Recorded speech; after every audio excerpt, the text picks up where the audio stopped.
aqui bem preciso, Tá às certo. 8h03. Não, a gente sempre dá um tempinho para ver se chega mais alguém, mas não tem problema, porque mesmo que a gente comece, o pessoal consegue acessar ainda. Tá chegando, Mas eu vou aproveitar, né? então, como eu já tinha, a gente estava conversando há pouco, te agradecer por ter aceito esse convite. É um prazer receber você aqui na casa. Você que foi muito presente em momentos cruciais aí, tanto da minha vida quanto da Andrea. A gente frequentou lá a casa, né, o Núcleo Assistencial Espírita Paz e Amor em Jesus, que no seu grupo de enlutados, um trabalho muito bonito, um trabalho que tem mais de 40 anos, não é? 16 Numa casa... anos. Ah, A 16 anos. casa tem Casa que tem 57. 57, né? Isso. Isso. Então, um grupo com 16 anos, um trabalho sólido, já ajudou inúmeras pessoas. E é um grupo sempre muito cheio, né? Porque realmente é um tema na verdade, é muito sensível para todos nós.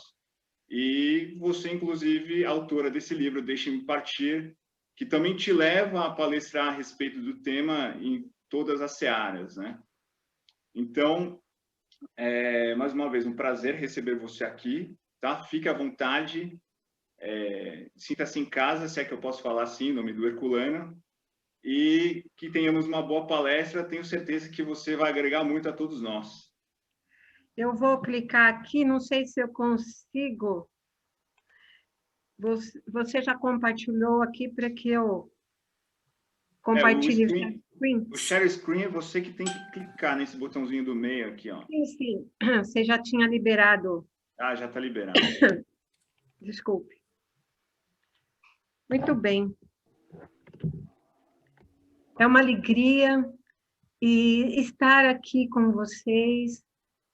É um prazer muito grande que a casa nos oferece, de estarmos juntos a uma família co-irmã, né? E o Rômulo e a Andréia, quando estiveram conosco, nos ensinaram muito. Foram pais guerreiros, e é isso que a gente vem aprendendo ao longo desses 16 anos, que redundou no nosso livro Deixe-me Partir, porque é o lema que é comum nas cartas psicografadas, no ensinamento da nossa doutrina espírita, essa doutrina consoladora, redentora.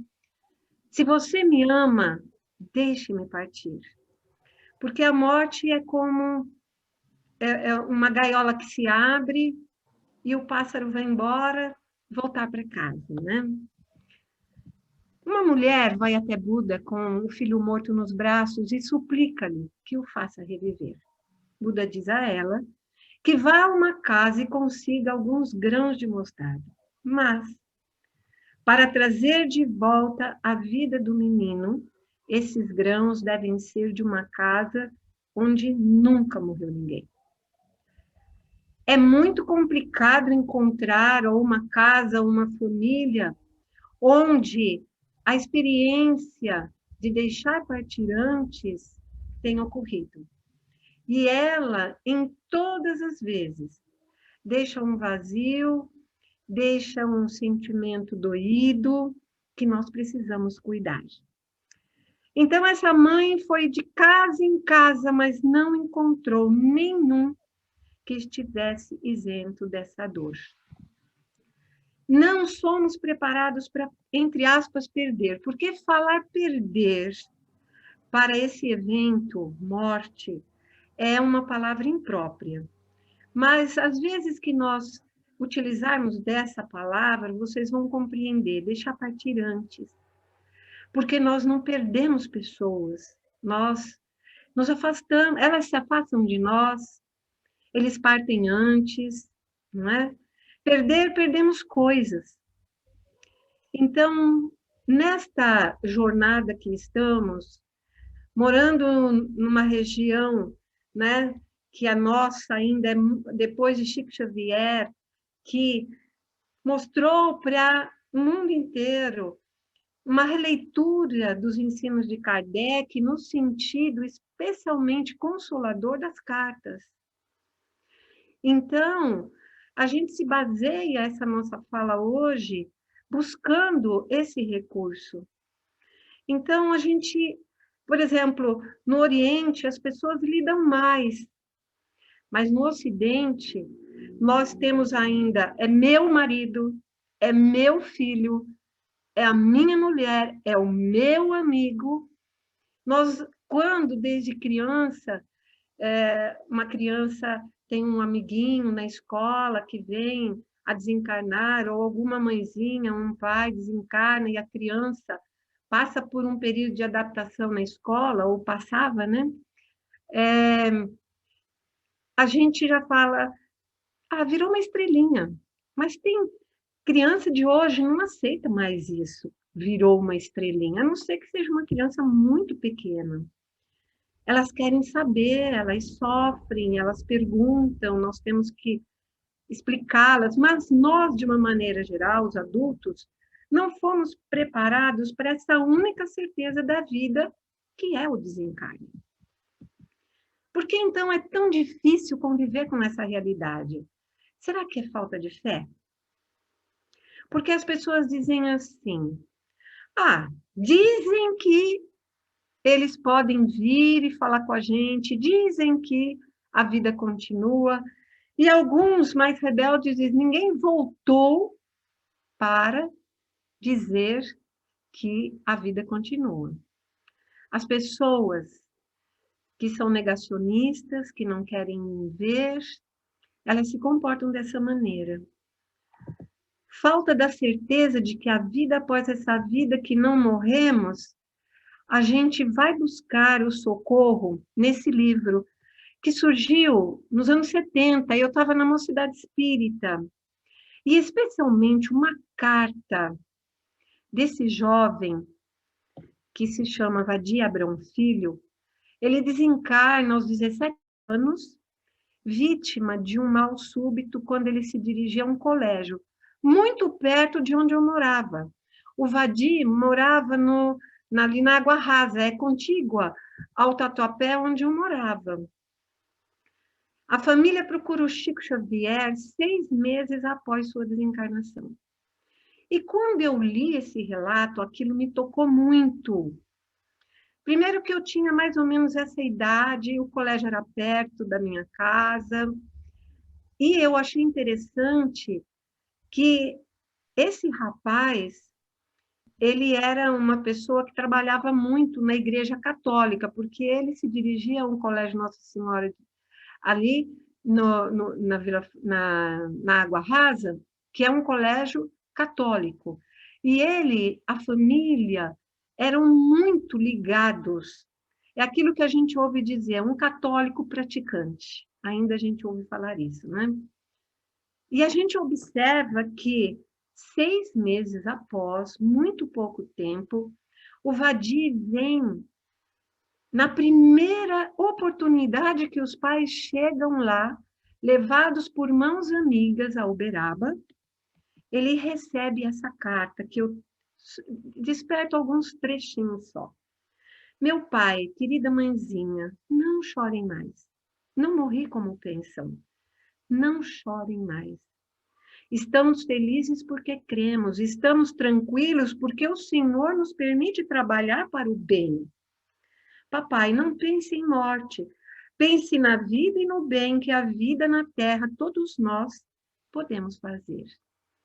O que me chocou também nesse desencarne é que o pai, o senhor Vadi, ele se dirigiu ao cemitério ali da Quarta Parada para acompanhar o sepultamento e ele não mais saiu de cima do túmulo, ficou ali do lado. Dias, noites, com medo que seu filho ficasse sozinho. Quando eu li isso bem jovem, me chocou demais. Mas vocês sabem que chegou ao nosso encontro amigo um pai que fez isso também, mas que, graças a Deus, foi consolado pela casa espírita, porque nós, na casa espírita, detemos esse potencial de consolo, de esclarecimento, na riqueza dos livros que nós temos, não é verdade? E ele continua, assim, antes disso eu quero voltar aqui. Ele começa pedindo, não chorem mais. Por quê? Eu brinco e digo, Ai, se o César, meu marido, eu morro primeiro, ele não chora. Ai, eu venho puxar o pé dele, que eu sei todas as técnicas. Por quê? Nós temos amor um pelos outros, nós vamos chorar. Mas o choro que os espíritos dizem é aquele choro com dor, com revolta, principalmente com Deus, consigo, porque normalmente o luto envolve muita culpa. Por que eu dei o carro? Por que eu deixei viajar? Por que eu levei naquele hospital? Por que eu levei naquele médico? E aí a pessoa não se perdoa e chora de uma maneira que, segundo os espíritos, é como um ácido no coração daqueles que partiram. O que sinto é a névoa das lágrimas com que me acompanham. Não chorem mais, imploro. Ainda não pude acomodar-me com o trabalho aqui. Percebe? Eram 6 meses e ele já estava procurando fazer alguma coisa. Não queiram morrer para ver-me, encontrar-me. No nosso livro, nós pegamos essa frase do Vadi e escrevemos um capítulo pequeno. Vocês que venham a conhecer o livro vão observar que o Deixe-me Partir é um resumo do que nós aprendemos lá no nosso trabalho de acolhimento a enlutados, de nome Encontro Amigo. Logo que o livro saiu, em 2014, aconteceu a Bienal.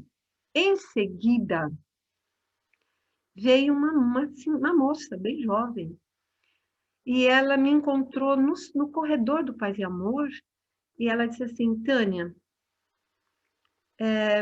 eu estou aqui, me disseram que você que é a Tânia. Eu falei: sim, sou eu.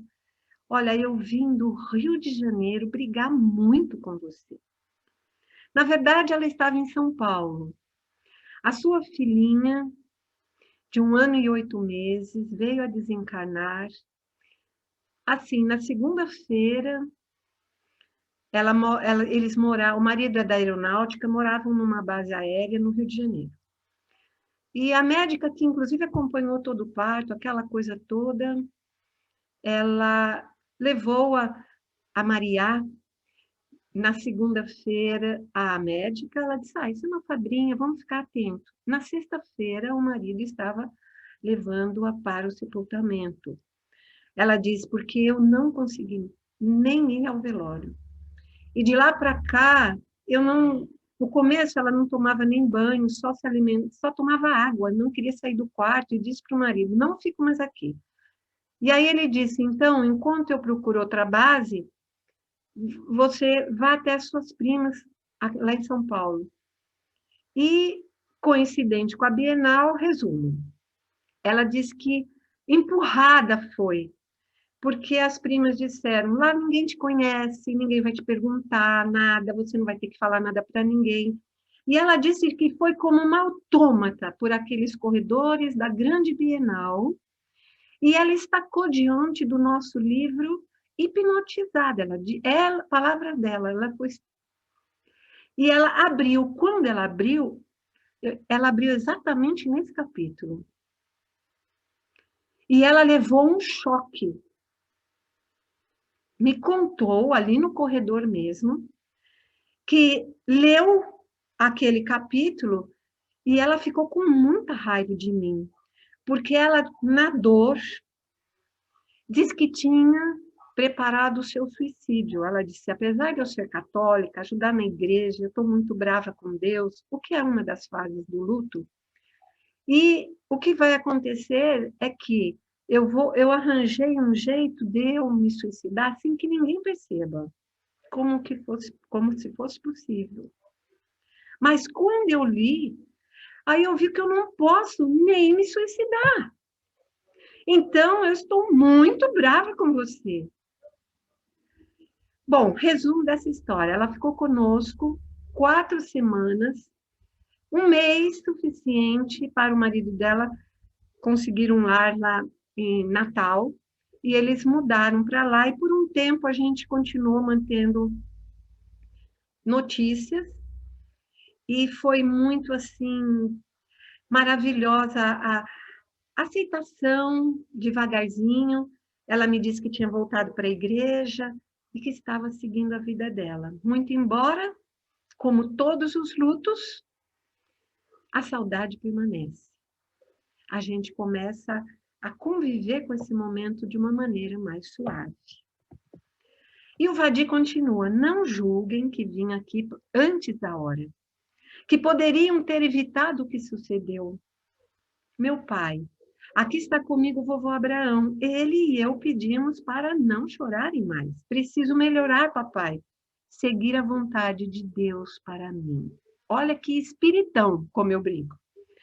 Que espírito tão jovem. Passou por um acidente, né? Ele teve um problema cardíaco e morreu fulminado.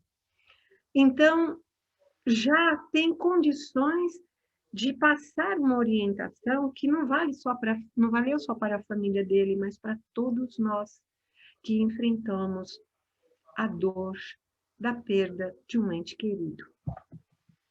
Uma coisa interessante aqui, que eu destaquei em vermelho: não julguem que vim para cá antes da hora. Isso é comum, eu acredito, em 99,9% dos enlutados. Hoje, na pandemia, mais ainda. Porque as pessoas acreditam que a culpa é do governo, que a culpa é disso, porque eu não tomei cuidado, enfim, N situações. Mas nós sabemos que, exceto aqueles que optam por partir antes, dos quais temos que ter muita compaixão e muita oração, eles não deveriam ter voltado antes da hora, não é verdade? Mesmo um acidente, um mal súbito, seja o que for, era a hora designada. E ele diz mais: às vezes é preciso que amigos espirituais me procurem para buscá-lo. Ouço as suas palavras e perguntas, pedidos e reclamações, mas providencie logo aquele abraço e aquele beijo para fazê-lo voltar para casa. Não pode imaginar quanto dói em seu filho aquelas horas terríveis em que ficamos lutando mentalmente um com o outro. O Senhor a sofrer e atormentar-se, e eu a tentar consolá-lo sem conseguir. Porque quando... Ainda ontem, no Encontro Amigo, a Aninha leu uma frase que diz mais ou menos assim: o pensamento tem endereço certo. Nós estamos conectados, embora em planos diversos. Nós estamos conectados. Então, o sentir a dor aqui reflete lá. Muito embora os espíritos que partem antes, eles recebem sempre a misericórdia divina pelos relatos que temos, dizendo-nos que a misericórdia divina não nos abandona. Então, muitas vezes, mesmo nós aqui, estando pranteando chorosamente e de uma forma difícil, muitas vezes a misericórdia faz com que os benfeitores espirituais possam vir em socorro. Porque se nós humanos procuramos, imperfeitos que somos, procuramos ajudar o companheiro que está em dor, que dirá na espiritualidade, não é verdade? Então, nós ficamos assim nessa luta mental, e aí ele quer consolar o pai, mas não tem sintonia mental. Estão em faixas de frequências, ondas pensamento díspares, e não dá para conectar. E a gente se acalmar e eles igualmente se acalmarem. Saudade é solidão acompanhada, não é? No momento que você diz, ai, que saudade de... Pronto, você já evoca a criatura. E quem disse isso foi a escritora, né? Clarice Lispector. Saudade é um dos sentimentos mais urgentes que existe. E nós, durante essa pandemia, 1 ano, né? Eu me lembro que exatamente na noite de hoje, dia 11 de março, eu estava em São José do Rio Preto, fazendo lá no Centro Allan Kardec uma palestra, essa palestra, né? E nós comentávamos, que saudade, né? De estar lá, né? Querer ver aqueles amigos que angariamos, que mantemos agora graças ao WhatsApp. A gente quer ver os queridos, a gente quer ver os lugares, e vivemos um luto coletivo, um luto mundial, não é verdade? Porque o luto não é só da perda de um ente querido, mas de situações, não é verdade? O filho dá uma orientação de como matar as saudades. Aliás, é um dos únicos, eu acredito, jeito de aliviar essa dor. Quando a saudade aumentar, procure o meu rosto na face dos rapazes cansados e quase sozinhos em luta pela construção do futuro melhor. O trabalho. As grandes ONGs que surgem, envolvendo famílias enlutadas, a gente conhece grandes, né? A própria Dorina Novil é uma ONG nesse sentido, porque ao perder a visão, não é? Ela quis realizar um trabalho que é feito até hoje para que outros pudessem enxergar, entre aspas, né? Mas ter habilidades para viver melhor. A mãe de Cazuza, quantos anos atrás, bem recente, fez 25 anos, ela ainda foi entrevistada e ela disse, todo dia eu lembro dele. Só que, com o trabalho, porque ela criou a Fundação Cazuza, no sentido de que eu quero ajudar outras mães a que possam ficar com seus filhos, naquela época a AIDS matava, né? Mais tempo do que eu fiquei com o meu. Então, é a generosidade, porque a pessoa que passa pelo luto, ela compreende a dor de outro enlutado, né? Quando a saudade aumentar, ele vai dizendo, agradeço as suas preces e as suas visitas ao cemitério. Olha que eles nem conversaram, e o Chico sabia que ele ficava lá em cima da lápide. Olha que antena parabólica, nosso querido Chico. Agradeço as suas preces e as suas visitas ao cemitério. Afinal, temos ali um recinto de silêncio e meditação. Mas não se demore tanto, meu paizinho, naquelas pedras frias. Aqui eu não consigo ler, mas é mais ou menos isso que fala, né? Naquelas pedras frias, respeitáveis, mas frias. Primeiro porque não há mais, né? Lá só estão os despojos, o corpo, ao qual somos gratos, mas que não nos serve mais para nada.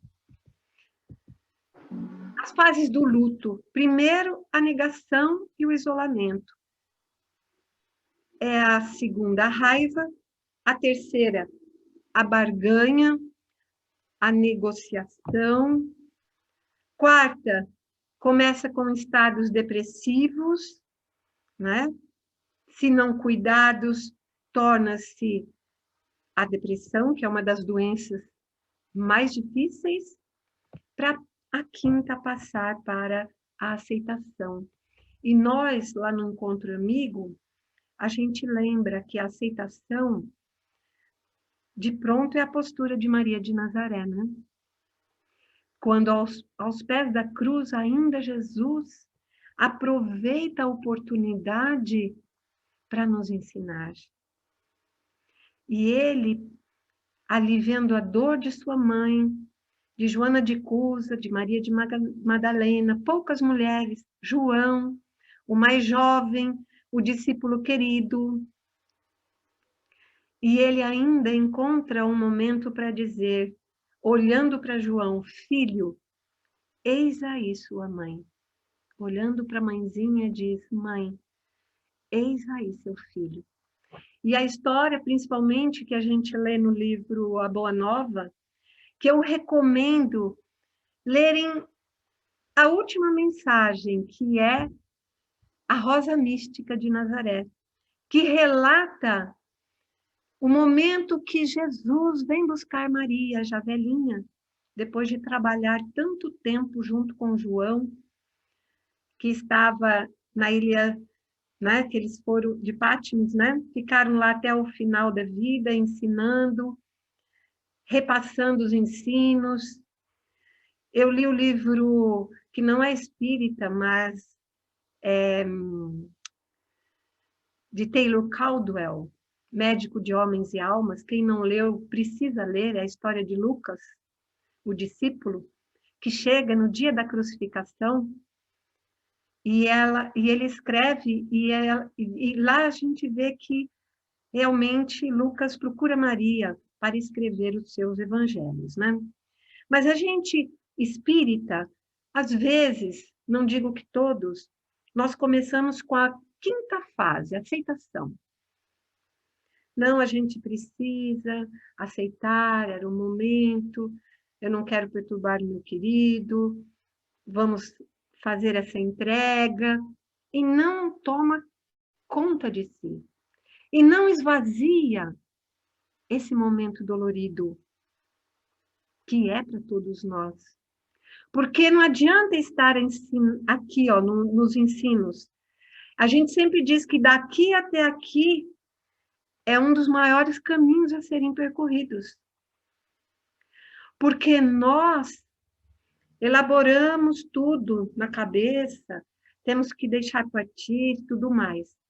Mas precisamos enfrentar, elaborar o nosso luto, esvaziar a nossa dor, ler muito, compartilhar em grupos. Por isso que é tão importante cada casa espírita ter esse espaço.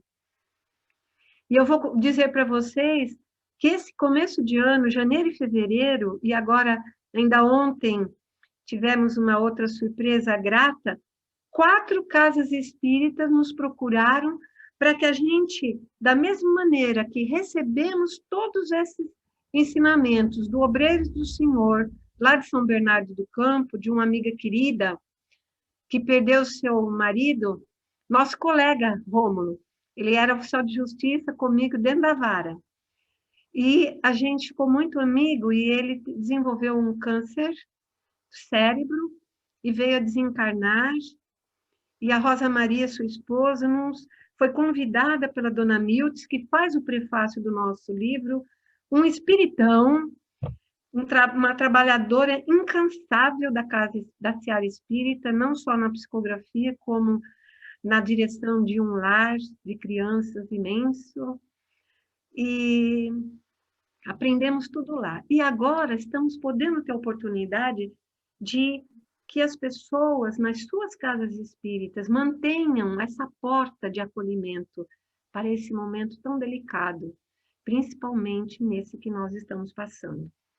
Então, é interessante lembrar que o luto é um processo. Ele tem começo, ele tem meio, e acreditem, tem fim. Não que esqueçamos, não que deixemos e entreguemos definitivamente nosso querido, jamais. Mas o luto deixa de ser dolorido para ser algo leve, onde se tem forças para compartilhar, ensinar e ajudar aqueles nossos irmãos que a primeira fase é a negação. E mesmo quem não passou pelo luto vai compreender a negação quando nós vemos, por exemplo, uma pessoa pública que nós gostamos, um ídolo, e vem a notícia que houve um acidente e ele veio a desencarnar. A gente não acredita. Como assim? Para quem perde um ente querido, é muito comum buscar a fase do isolamento, a pessoa não quer saber de nada. Como a nossa querida amiga lá do Rio de Janeiro, ela ficava trancada dentro do quarto.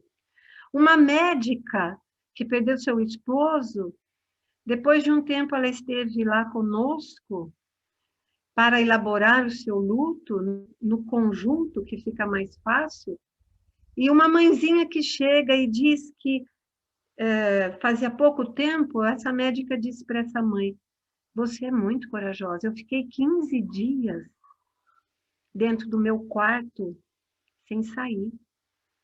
E você, que nem a nossa querida que eu nomeei aqui, a Célia, ela entregou o seu querido no sábado, na quarta-feira estava, junto com a Berenice, sua cunhada, frequentando encontro amigo, buscando forças para deixar partir sem tanta dor, né? Para os dois lados da vida. Leva tempo, e o tempo é de cada um. Segundo é a raiva, que nem a nossa amiga do Rio de Janeiro, ela falou, Tânia, eu não consigo nem fazer um Pai Nosso. Eu que ajudava o padre na missa, participava dos cursos, era muito, não quero nem fazer Pai Nosso, não consigo. O terceiro é a barganha, a gente faz negociações, dentro da dor, a gente faz negociações com Deus. E como o luto aqui envolve muitos lutos, tem gente, por exemplo, quando recebe um diagnóstico de uma doença grave, entra em fase de luto, primeiro não acredita, depois fica com raiva, depois faz negociação com Deus. Olha, se eu me compromissar a levar cestas básicas para o resto da minha vida para a favela, você me cura? A gente vai elaborando coisas. Os pais que perdem entes queridos, eles dizem assim, eu vou no lugar do meu filho, como se a gente pudesse desmorrer, que nem criança que assiste desenho animado, e o bichinho é morto e levanta e sai correndo. A dor, ela faz umas coisas muito esquisitas com a nossa cabeça. E depois a gente vê que não adianta, realmente aconteceu, não adianta eu continuar com raiva de Deus, não adianta querer fazer barganha, vem estados depressivos. Normalmente o enlutado, às vezes ele reluta em procurar um grupo de apoio, ir até o psicólogo, ir a um psiquiatra, mas às vezes é necessário. Porque a gente sempre diz, não existem dois lutos iguais. E, portanto, eles precisam ser cuidados, cada um de sua maneira. A aceitação, aí eu pus uma foto segundo o que a gente vê da colônia espiritual Nosso Lar. No caso da aceitação, a alegria de saber que você existe faz-me suportar a tristeza da sua ausência, né? Então, a gente observa que quando nós aceitamos que cada um tem o seu momento e que ninguém parte antes, a gente continua sentindo a ausência, a saudade, principalmente nas datas comemorativas, que passa a ser entre aspas, um grande problema para o enlutado. É o mês que desencarnou, é o aniversário da pessoa, é o dia das mães, é o dia dos pais, é a Páscoa, dia que fulano fazia aquela bacalhoada como ninguém, é o dia de Natal, e daí por diante. E aí a gente revive o sofrimento. Um lema que é muito importante para o enlutado se fortalecer e que nós utilizamos muito no Encontro Amigo é: a paz de quem se foi depende da paz de quem ficou. Porque é aquilo que o Vadir falou para os paizinhos dele. Não sabe quanto dói aquele guerrear de pensamentos, né? Então, quando o pai, a mãe, o que ficou, os que ficaram, entrarem num processo de paz, aceitando que cada um tem uma história, nós vivemos em coletividade, mas somos individualidades, não é? Está lá no Livro dos Espíritos, né? Fomos criados simples e ignorantes, com uma trajetória para ser feita. E quando nos deram o livre-arbítrio, deu tudo errado, né? A gente brinca. Porque enquanto nós estávamos sendo a humanidade estava sendo assim comandada pelos instrutores espirituais, estava indo muito bem. No momento em que nós começamos a usar o livre-arbítrio e fomos fazendo escolhas equivocadas, fomos nos enganchando. E a bênção da reencarnação, nas múltiplas possibilidades, virmos e aqui estarmos. Quando esse mês a gente comemora Kardec, né? Eu estava até dando uma lidinha hoje à tarde, que eu recebi um e-mail, falava de João Hus, que foi queimado. Quando a gente vai a Paris, lá no Père Lachaise, e vemos que o dolmen, que foi doado pela Bélgica, a Madame Kardec, para homenagear o seu marido, é em lembrança de uma das encarnações dele, não é? Então, a gente vai cometendo equívocos, ao mesmo tempo a outra encarnação, vamos melhorando, e assim, a paz de quem se foi depende da paz de quem ficou, que a gente possa se lembrar disso. Eu estou caminhando para encerrar. Pode falar, querido, vamos ter que interromper. Não, é que na verdade tem algumas colocações no chat aqui.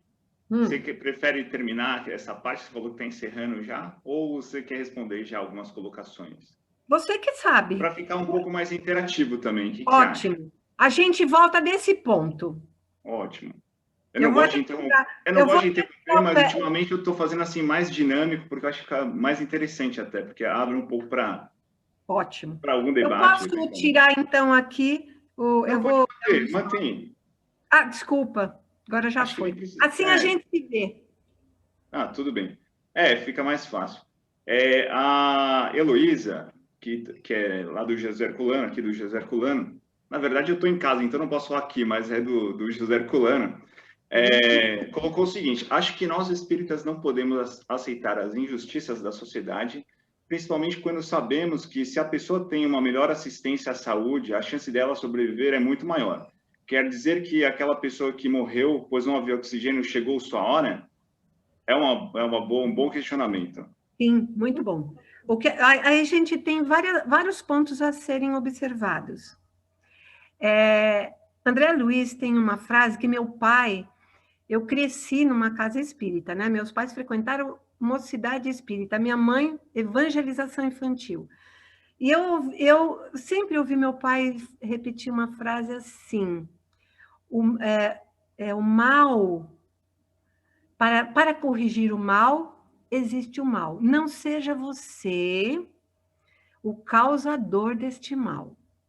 Não seja você o veículo. Percebe? Deu para entender? Então, é assim, eu, particularmente, respondo por mim. Eu fico muito triste com os governantes, principalmente os nossos, em termos de espíritos imortais que eles são, como todos nós somos. Porque quem detém o poder de determinar coisas que venham a melhorar a situação, nós poderíamos morrer de outra coisa e não desta forma. Então, muitas vezes, o que é o aparente mal, Deus utiliza também para cumprir a lei de ação e reação.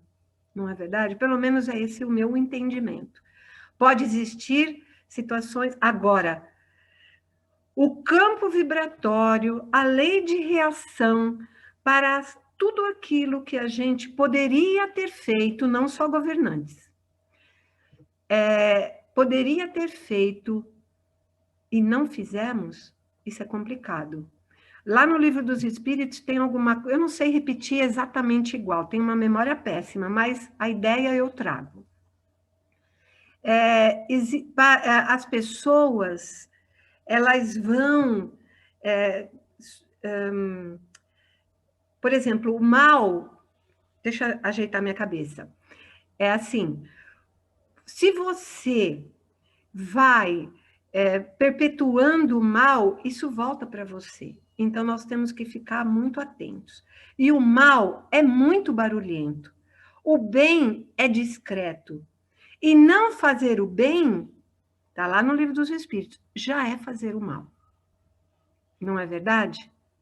Então, quando alguém que detém o poder de gerenciar essa situação em nome da coletividade, de organizações, de laboratórios, de hospitais, enfim, de tudo que hoje mais se fala, só se fala disso, né? À medida em que você, em sabendo que pode melhorar, não faz, a gente já sabe a resposta. É responsável pelo mal. Não é? Então, quando o Chico Xavier mesmo, ele dizia que a gente devia orar mais por aqueles que cometem um crime do que aquele que é assassinado ou coisas que o valha.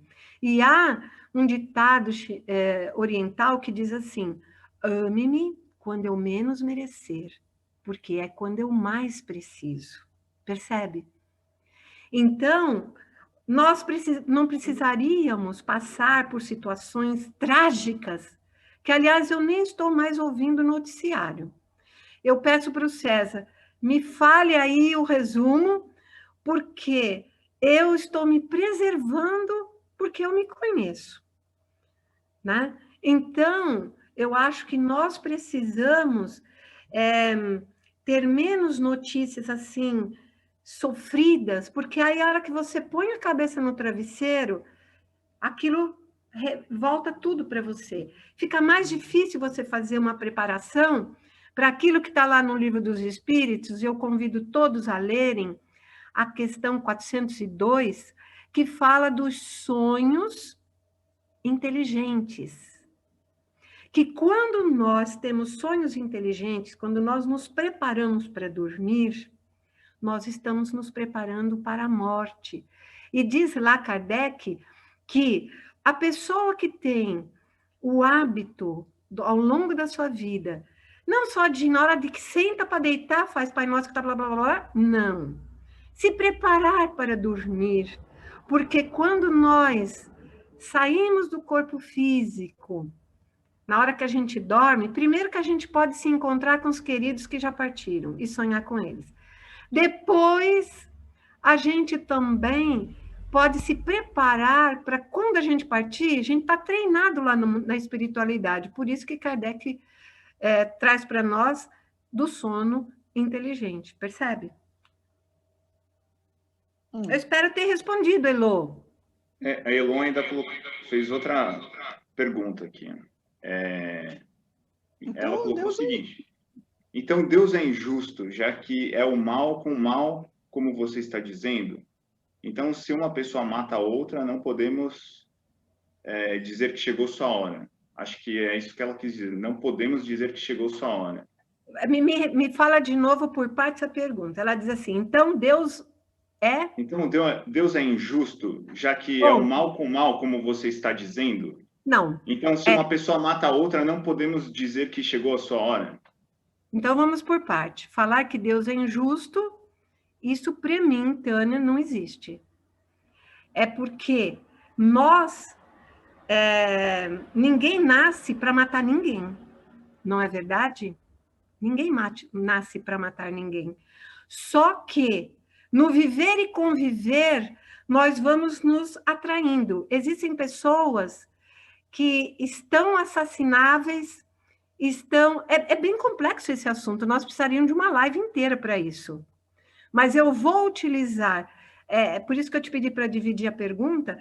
Primeiro, vamos dizer, Deus é injusto? Jamais é injusto. Ele nos dá esta casa, não é? Que está num momento bastante complicado em tempos de transição. Já fomos uma casa como planeta primitivo. Agora estamos na transição para um mundo de regeneração. Não que a casa vai ficar maravilhosa, mas vai ter mais bem do que mal.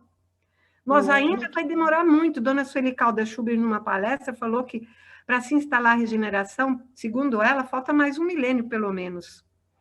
E se nós, em 2 milênios, não aprendemos a amar com Jesus, que esteve ao nosso lado, então dá para entender bem isso, né? Que nós somos bem lentinhos para apreender as coisas que precisamos apreender. Então, a primeira pergunta a primeira parte da pergunta, eu acho que eu respondi segundo o que eu conheço e aceito. Deus não é injusto. Da mesma maneira que Deus usa a nós para fazer o bem, não é por isso? Quando a gente faz uma oração, meu Deus, hoje eu não tenho um prato de comida para oferecer para os meus filhos. Deus me ajuda. Deus não vai descer. Primeiro que ele não é uma entidade como a gente veio aprendendo ao longo de 4.000 anos, desde Moisés, não é verdade? Pelo menos. Deus vai inspirar, entre aspas, né, Deus, os espíritos benfeitores, vai inspirar alguém, porque aquilo que é nosso vai arranjar um jeito de chegar até nós, não é assim? E vai precisar das pessoas boas, por isso que nas minhas preces eu sempre peço isso, vamos orar para o bem da humanidade, mas aonde os nossos passos nos levem, sejamos o intermediário do bem, não é verdade? Não adianta pedir para Deus fazer as coisas, nós é que realizamos as coisas. E a segunda parte, será que eu já respondi? Elô, respondi? Não sei, talvez ela possa te dizer. Não, né? Uma afirmação.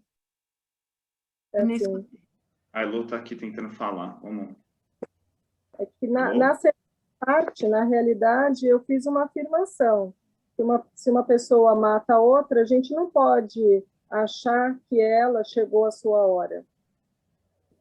Entendeu? Eu acredito que se não fosse a hora daquela pessoa, eu lembro e falo isso sempre no Encontro Amigo. Acho que para encerrar, que um policial foi salvo de levar um tiro no peito porque uma caneta Bic, a tampinha, ricocheteou. Pelo amor de Deus, uma tampinha de Bic foi o suficiente para impedir que aquela pessoa morresse. Há uns 3, 4 anos atrás, na véspera de Natal, aqui na Zona Leste, na Estrada do Pêssego, um carro entrou debaixo de um ônibus. Vocês viram na televisão, foi muito falado, porque era véspera de Natal, o casal saiu, ia para a praia e foi comprar um chinelo havaiana. E aí, acho que não deu para frear, eles entraram debaixo de um ônibus e eles saíram intactos.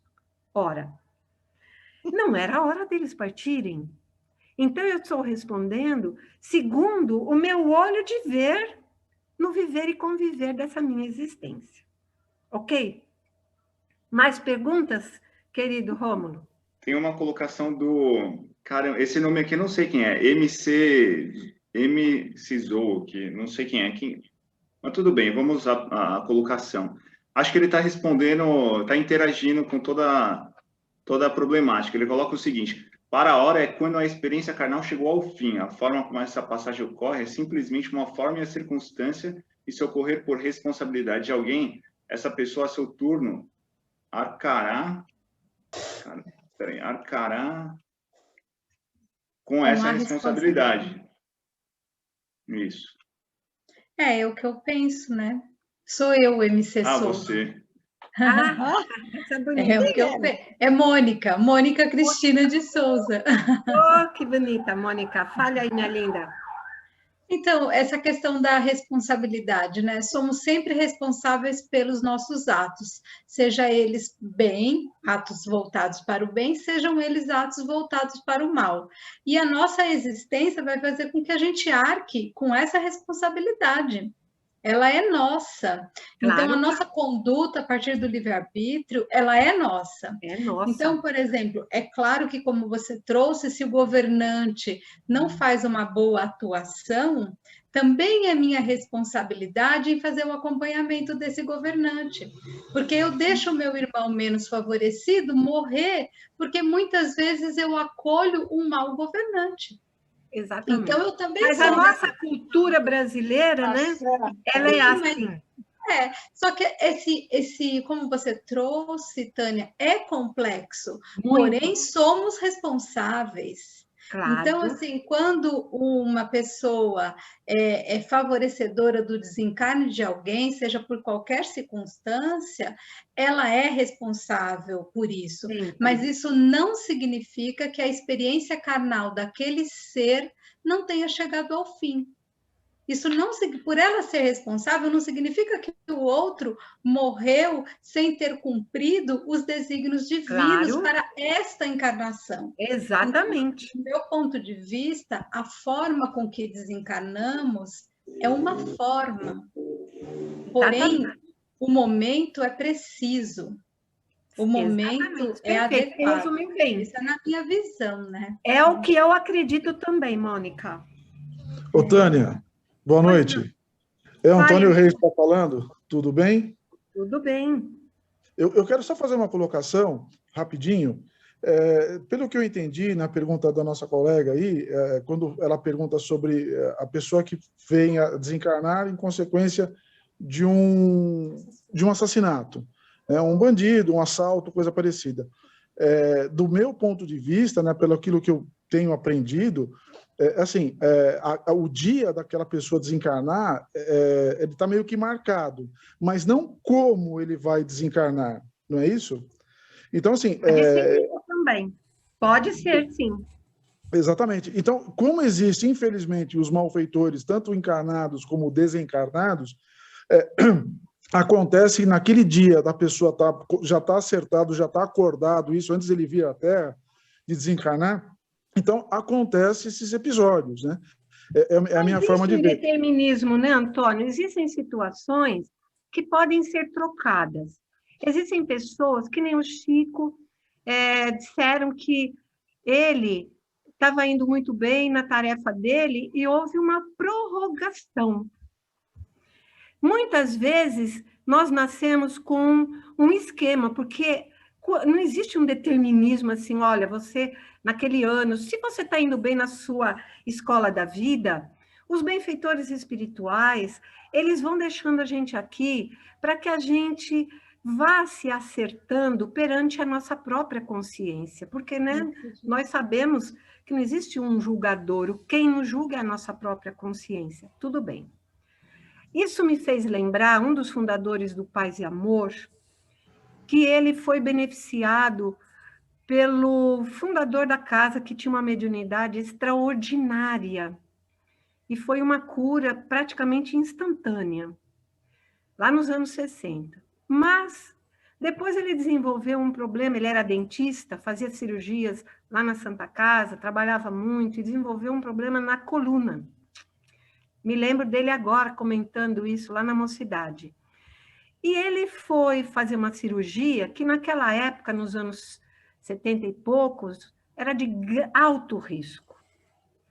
E ele pensava até que dessa vez não ia dar certo, porque ele já tinha sido curado lá pelo seu João, falou, agora não vou me escapar, mas foi. E quando ele estava morrendo de medo na mesa de cirurgia da Santa Casa, com seus colegas, o espírito protetor, que ele tinha uma mediunidade extraordinária, olhou para ele e falou assim, por que você está com tanto medo? E mostrou numa tela mental para ele um duelo, onde ele havia pego uma lança e ferido naquele lugar da sua coluna e a criatura veio a desencarnar. Então o espírito falou, tá vendo? Ele não teve anestesia, você vai ter. E você vai ficar mais um pouco de tempo por aí. Fique tranquilo.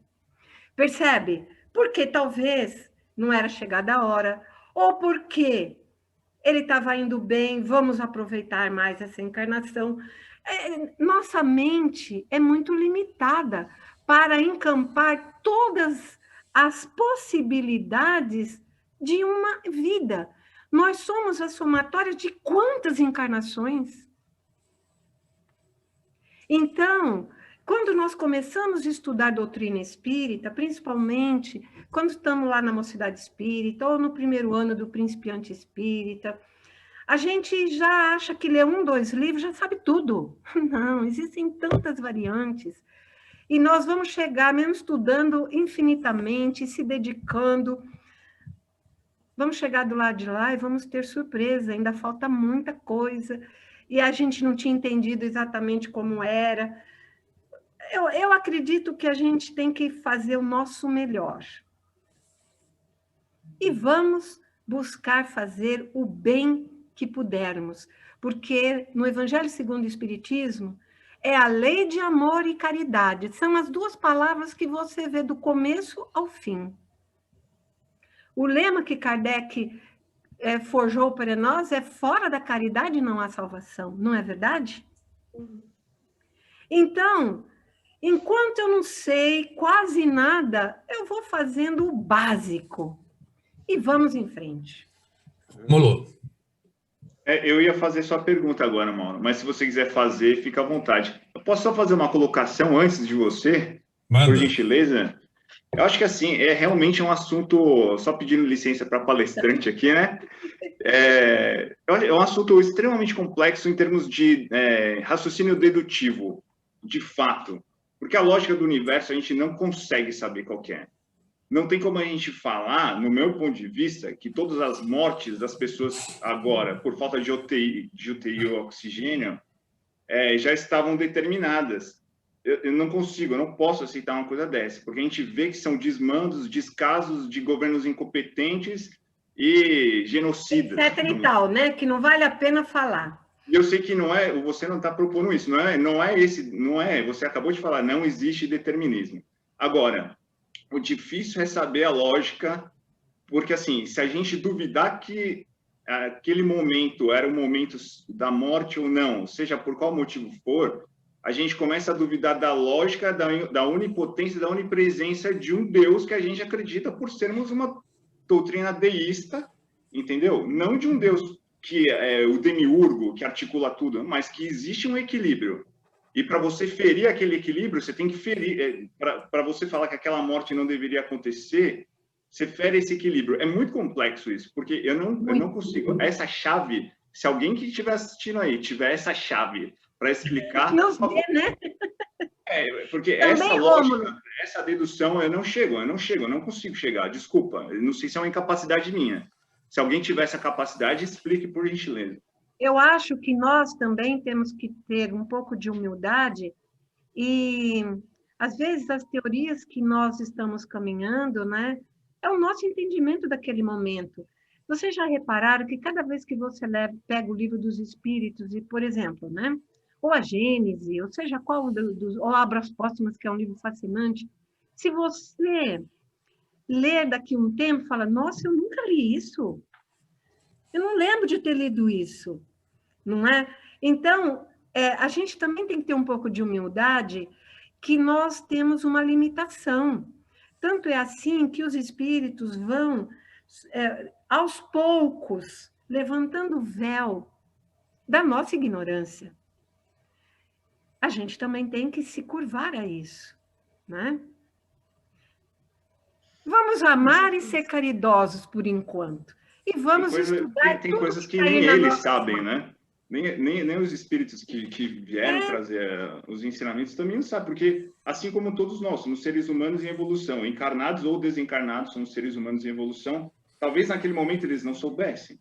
Exatamente. E, de fato, não, né? Tem muita coisa. O Mauro gosta de falar isso. O Espiritismo não tem a obrigação de explicar tudo. A gente só realmente, como o Armando pontuou, a Heloísa pontuou, acho que de forma correta, a gente não pode deixar de colocar responsabilidade nas escolhas humanas, que é o que você também está falando. Né? E se nós estamos todos aqui nesse estado, sob esse estado de coisa, porque precisamos estar sob esse estado de coisa. Parece que é isso, né? Também. Eu vou brigar para não reencarnar mais, viu? Fale, Maurinho. Eu gostaria de falar depois do Mauro. Obrigado. Ah, pois não.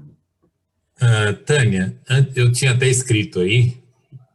Antes de tudo, eu quero te pedir desculpa por uma pergunta muito indiscreta. Eu quero saber se você morou na rua Almirante Calheiros, na Penha. Não. Ah, não. Mas então, você sabe que em todo lugar que eu vou, alguém fala, nossa, Tânia, você parece tanto com... É uma cara por isso. Não, na verdade, nem era por parecer, é porque eu tive uma amiga, eu morei na Almirante Calheiros durante 20 anos, é uma paralela da Tuiuti, e tivemos um casal de amigos que morou vizinho da gente, frequentava o Paz e Amor, e a menina se chamava Tânia. E era loira, não tinha nada a ver com você, mas eu falei, quem sabe, né? 30 anos depois, pode ser que... Tânia, é o seguinte, agradecer a sua visita e tratar de um tema assim tão delicado, que é a questão da morte, é muito difícil, né?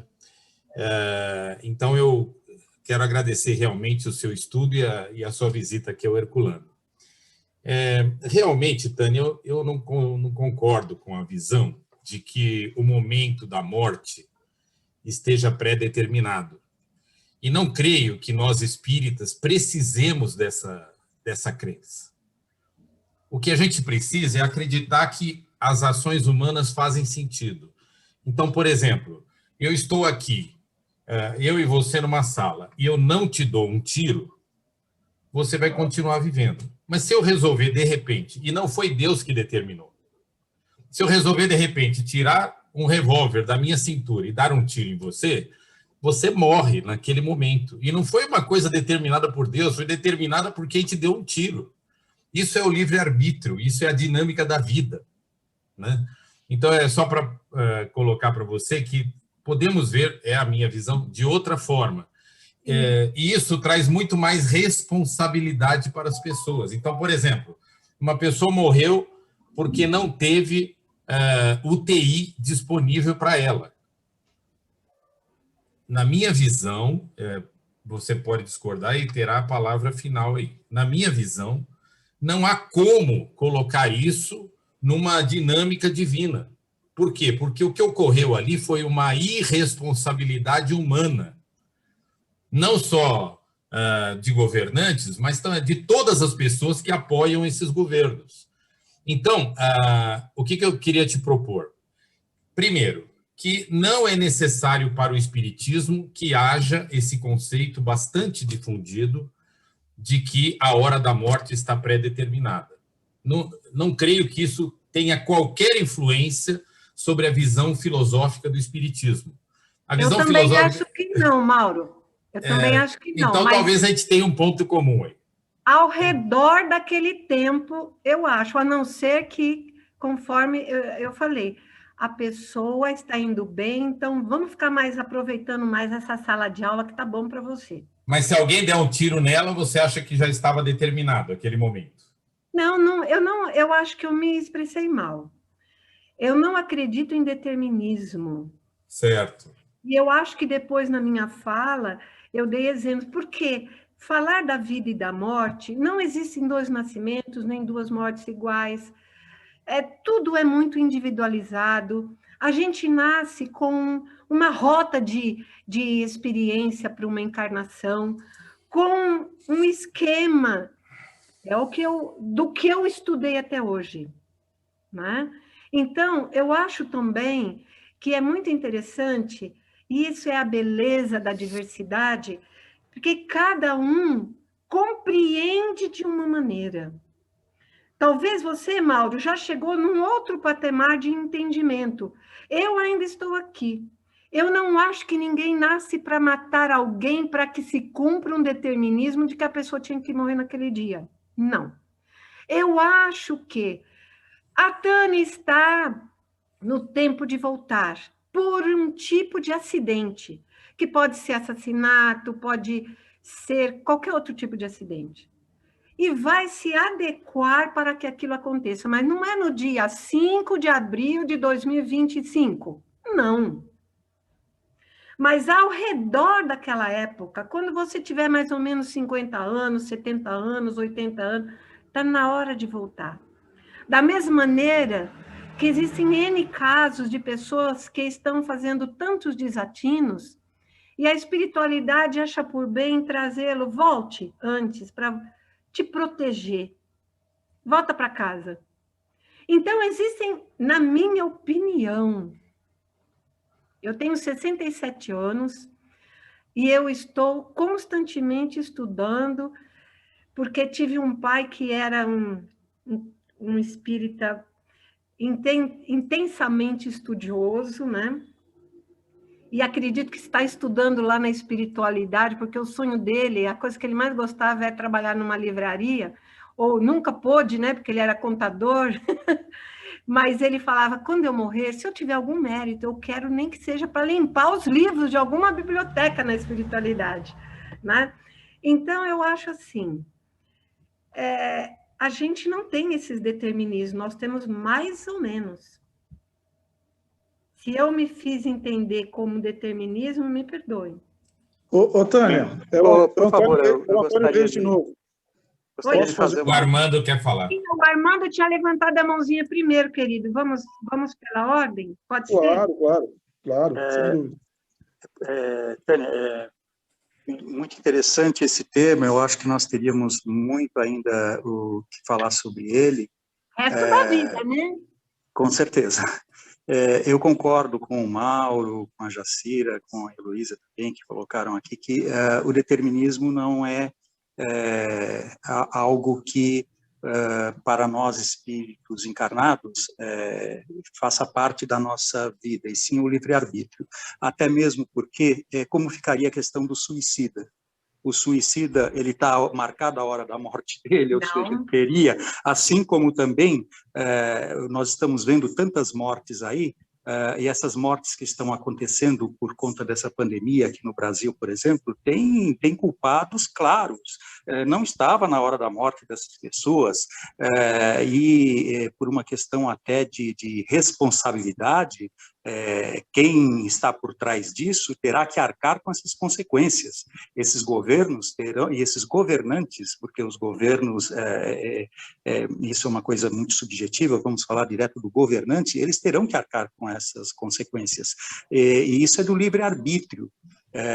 As pessoas que sofreram dessa forma e que morreram por questões sociais, por falta do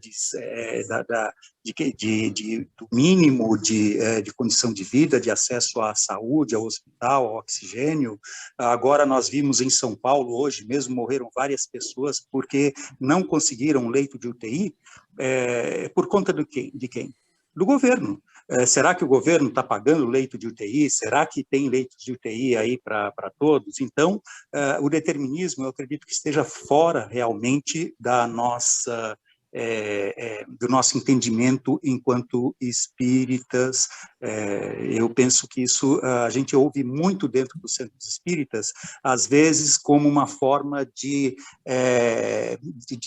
acalmar as pessoas. Olha, chegou a hora dele, nada acontece se não for na hora. Isso daí, para mim, é tudo algo que não tem fundamento dentro da doutrina espírita. Não chegou a hora coisa nenhuma, o que aconteceu por consequência por exemplo, do estilo de vida da pessoa que ela escolheu, ou do meio em que ela se encontra, dos problemas que ela encontrou naquele meio, tudo isso vai tendo influindo. Agora, questões genéticas, questões hereditárias, aí sim eu penso que tem algo, não também da imposição divina ou de espíritos, mas da escolha da pessoa mesmo, de nascer naquele meio, naquela família, de estar sujeito àquele problema genético que ela não poderia evitar. Ainda hoje, porque daqui a pouquinho, e nós já sabemos que muitos desses problemas genéticos já podem ser evitados graças à ciência, graças à medicina. A lei da evolução.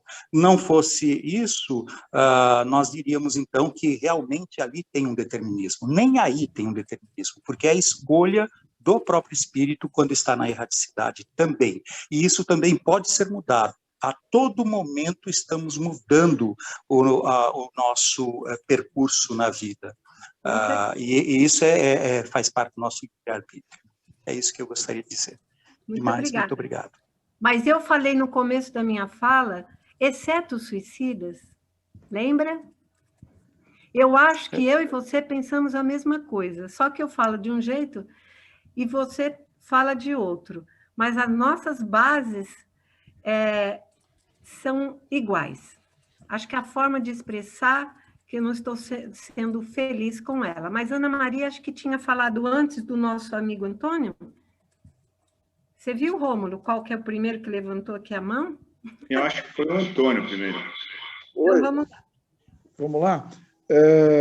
O meu entendimento, assim, bom, só para esclarecer, né, não alongar muito na minha fala, mas assim, eu tenho 57 anos de idade e dos 8 anos de idade até os 40 e alguma coisa, eu fiz parte de uma religião evangélica juntamente com a minha mãe e minha irmã. Então, esse entendimento que eu tenho hoje da espiritualidade é completamente diferente, eu não digo completamente, mas muito diferente do que eu aprendo hoje.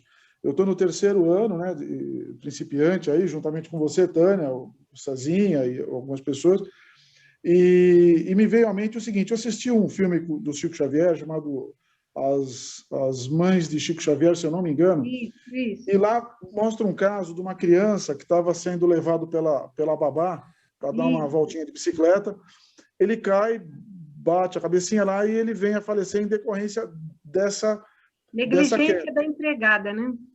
Exatamente. A princípio, os pais colocam a culpa na empregada tal, e depois Chico revela para eles que o garoto ia, de fato, desencarnar.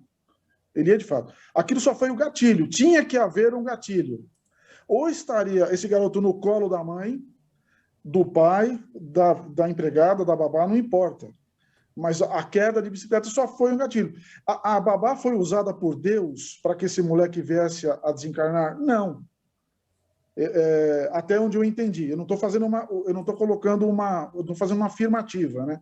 Eu estou só fazendo tentando colocar as ideias, e depois vocês têm mais experiência, né? Eu só tenho 3 anos que eu estou convivendo com o kardecismo, né? Mas eu gostaria de entender isso, porque agora para mim ficou um pouco confuso, porque eu ouvi algumas vezes, né, de que, de fato, quando a gente vem para cá, quando a gente retorna para cá, existe uma conversa onde tem um acordo. Olha, a família vai ser a tal, meu pai e minha mãe serão tais pessoas, né, e eu desencarno num período tal.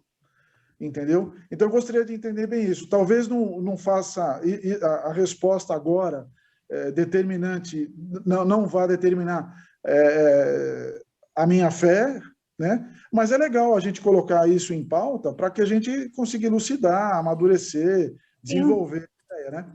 Eu acho importante. Eu também acho. Isso, assim, do meu ponto, agora uma coisa muito pessoal, muito particular, com a questão dos desencarnes em massa que estão ocorrendo, também ouvi falar sobre isso, não a nível de Brasil, mas a nível mundial, que de fato aconteceria com mais intensidade, né? Então, independente do governo A, B ou C, e aqui eu não coloco ninguém em questão em pauta, porque eu acho que não dá para misturar muito a fé em Deus, na espiritualidade, com políticos, que afinal políticos são seres humanos, e para mim fica complicado determinar quem é o santo e quem é quem é da luz, quem é da escuridão. Acho que quem está lá, salvo raras exceções, né? Acho que a maioria das pessoas está interessadas no seu bolso, né? Senão não aconteceria o que acontece, né? Cadê a resposta, né? Que as pessoas, que a sociedade pede, clama para que seja colocado saneamento básico, o mínimo. Eu acho, Antônio, para a gente ir para o final, senão nós vamos perder, nós não vamos encerrar. Eu entendi o que você colocou e eu penso o seguinte: se a gente acreditar que Deus está permitindo tudo isso, é porque é necessário, e isso em termos mundiais, né? A gente tem que perceber. Por que é que nós precisamos passar por isso? Kardec já tinha colocado que o momento da transição seria muito doloroso. E para corrigir o mal, a necessidade do mal. As pessoas não... A minha base, eu vou encerrar essa ideia, porque senão a gente não vai sair daqui nem o ano que vem. Eu acho assim, ninguém nasce para prejudicar ninguém, mas no uso do nosso livre-arbítrio, nós escorregamos aqui, nós escorregamos ali, sempre querendo fazer o melhor. Eu não entendo uma pessoa querer fazer o mal pelo mal. Eu entendo que a criatura faz por ignorância. Por isso da frase, ame quando eu mais precisar, não, ame-me quando eu menos merecer, porque é quando eu mais preciso. Aninha, o que você fala? Tânia, a gente está passando no mundo um momento de muitos desencarnes. E a gente está vendo cada vez mais esses desencarnes chegarem próximos a nós. A nossa família, nosso trabalho, nossos amigos, ao nosso convívio. Então, assim, dentro daquilo que você estava falando, das fases do luto, como que nós, os enlutados, que aqui ficamos sofrendo por aqueles que partiram, podemos nos ajudar para deixar o nosso ente querido partir?